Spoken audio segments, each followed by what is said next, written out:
গল্পে শোনানো ভৌতিক বা অলৌকিক ঘটনাগুলো চ্যানেল কোনোভাবেই সাপোর্ট করে না। খানিকটা থ্রিল বা এন্টারটেনমেন্টের জন্যই ব্যাপারগুলো তৈরি করা হয়। আপনারা শুধুমাত্র মনোরঞ্জনের জন্যই ব্যাপারগুলো শুনবেন। এতে বিশ্বাস করা এবং না করা সম্পূর্ণ আপনার বিষয়।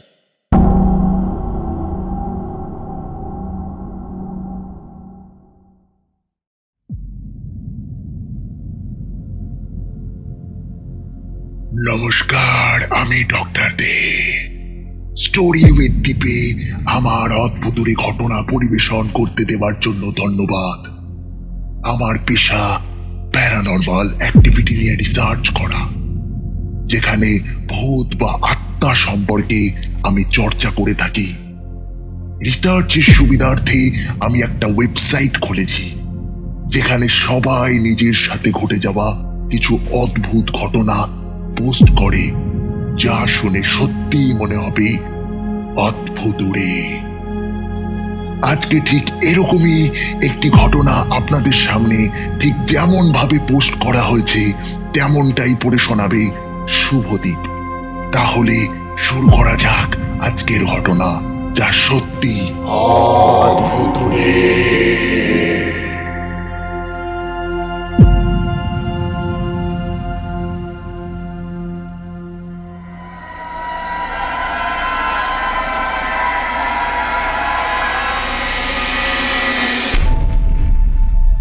আমার নাম সুমন। আমি কলকাতায় একটা বেসরকারি কোম্পানিতে চাকরি করি। মেস ভাড়া করে আমরা কোম্পানির কয়েকজন মিলে থাকি। আজ যেই ঘটনাটা আমি বলবো, সত্যি বলতে সেটা আমি ঠিক নিজেই বিশ্বাস করতে পারি না, কিন্তু এটাও সত্যি সেই সময়ে আমি কোনো নেশা করেছিলাম না যে ভুল দেখব বা ভুল শুনব। সম্পূর্ণ সুস্থ সবল অবস্থাতেই ছিলাম। ঘটনাটা কলকাতা শহরের নয়, ঘটনাটা বর্ধমানে, আমার গ্রামের বাড়িতে। প্রায় মাসে দু একবার করে আমি বাড়ি যাই, আবার ফিরে আসি কলকাতায়। আজকালকার যেমন অত্যাধুনিক গ্রাম, তেমনটা কিন্তু আমাদের গ্রাম নয়। ইলেকট্রিসিটি আর জিও ছাড়া বলতে গেলে কিছুই নেই, তাও ঠিক না থাকার মতনই আছে। সব জায়গায় নেটওয়ার্কও পাওয়া যায় না, আবার সবসময় ইলেকট্রিসিটিও থাকে না। বলতে গেলে একেবারে অজপাড়াগা। হ্যাঁ, সত্যি আজ 2024-এও এরকম জায়গা আছে। প্রতিবার আমি শনিবার অফিস করে ট্রেন ধরি, ওই রাতের দিকে পৌঁছে যাই বর্ধমানে। সেখান থেকে আমার বাড়ি আরও 3 কিলোমিটার। বর্ধমান স্টেশনে আমার একটা চেনা সাইকেল গ্যারেজ আছে। যেই শনিবার আসবো ঠিক করি, সেই শনিবার আমার ভাই সেই গ্যারেজে আমার সাইকেলটা রেখে দিয়ে আসে। আমার ফিরতে রাত হয় তো, তাই আর অত রাতে কাউকে স্টেশনে ডাকি না। আর এমনিতেও যাতায়াতের রাস্তাটা খুব নির্জন, তাই একাই যাই। ফালতু ভাই একা একা আসবে।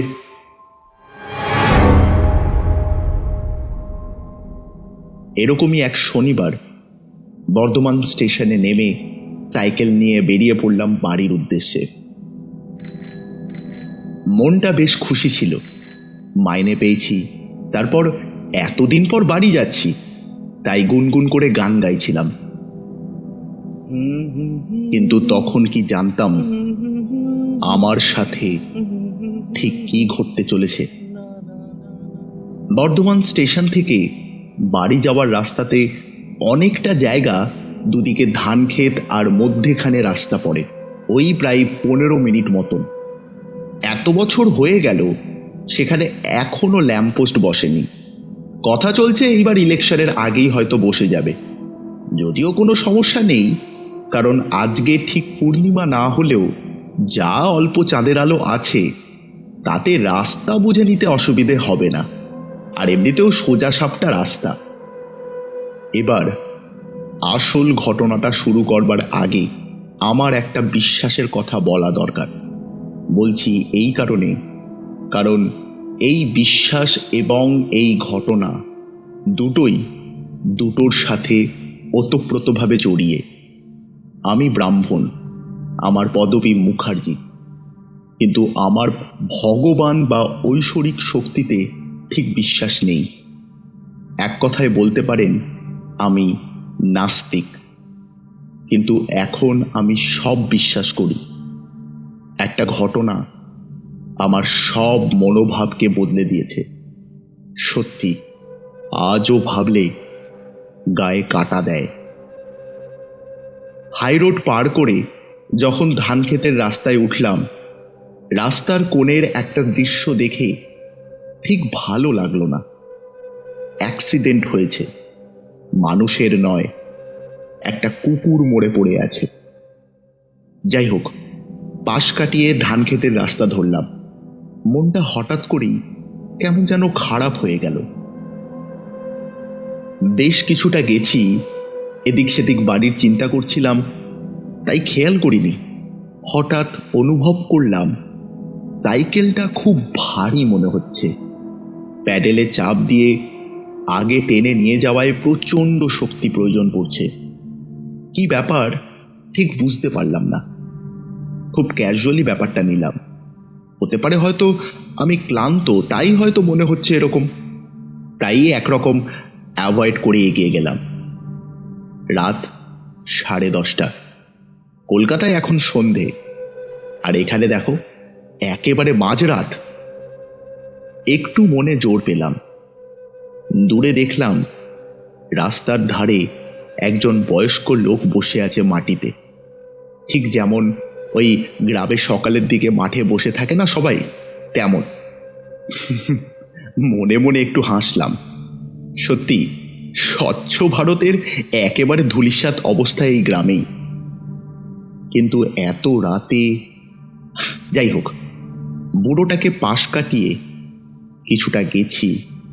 এইবার সত্যি অবিশ্বাস্য ভারী মনে হলো সাইকেলটা। সত্যি অদ্ভুত। তাও আমি চালিয়ে গেলাম। কিন্তু হঠাৎ সামনে যা দেখলাম, তা দেখে ক্ষণিকের জন্য আমার শরীরের রক্ত চলাচল বন্ধ হয়ে গেল। দেখলাম রাস্তার ধারে কিছুক্ষণ আগে দেখা সেই বয়স্ক লোকটা ঠিক একইভাবে বসে আছে। আগেই বলেছি, পূর্ণিমা না হলেও যা চাঁদের আলো আছে তাতে আশেপাশে ভালোভাবেই দেখা যাচ্ছে। এখন অবিশ্বাস্য অমানসিক ভারী সাইকেলটা। কি হচ্ছে কিছু বুঝতে পারছি না।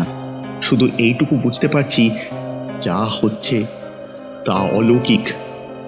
একবার মনে হলো সাইকেল ছেড়ে পালিয়ে যাই, কিন্তু কত দূর যাব? মনের যতটুকু জোর আছে সবটুকু ব্যবহার করে সাইকেল ছুটিয়ে দিলাম। কিন্তু কি অদ্ভুত মনে হতে লাগলো, কেউ যেন পিছন থেকে ডাকছে আমায়। সামনে আবার সেই এক দৃশ্য। এবার আমি চোখ বন্ধ করে ঝড়ের গতিতে সাইকেল ছুটিয়ে দিলাম। অনুভব করলাম ঠান্ডা একটা হাওয়ার থাপ্পড় আমার সারা শরীর দিয়ে চলে গেল। বৈশাখ মাসেও হাড় কাঁপানো ঠান্ডা। এবার যেটা বলবো সেটা হয়তো আপনাদের সত্যি মনে হবে না, মনে হবে গাঁজাখড়ি গল্প বলছি। কিন্তু এই ঘটনাটা বা এই কথাটা আমার কাছে একেবারে জলের মতো সত্য। দূর থেকে ভেসে এলো কাঁচের মতো পরিষ্কার স্পষ্ট কথা। শুধুমাত্র তোর কাঁধে ঝোলানো বইদের জন্য আজ তুই বেঁচে গেলি।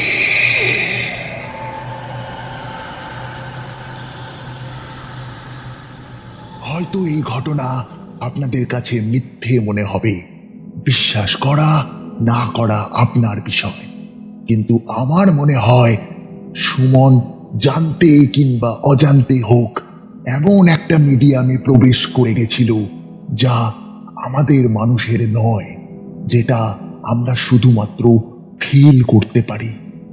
আজকের ঘটনা কেমন লাগলো আপনারা জানাতে পারেন এই চ্যানেলের কমেন্ট সেকশনে। দেখা হবে আবার পরের ঘটনায়। সুস্থ থাকুন, ভালো থাকুন আর সাবধানে থাকুন।